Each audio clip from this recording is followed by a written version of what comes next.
So we're now in Somersby Falls, and you've got a map there that actually shows you where it is, comparing to where Sydney is.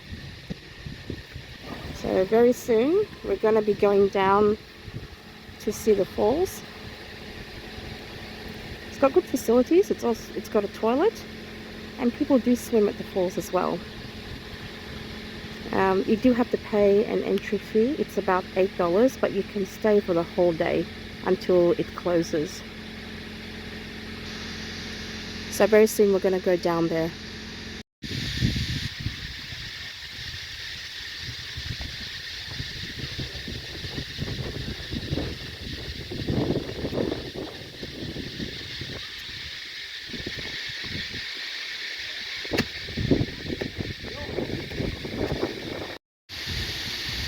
So this is the top of Somersby Falls.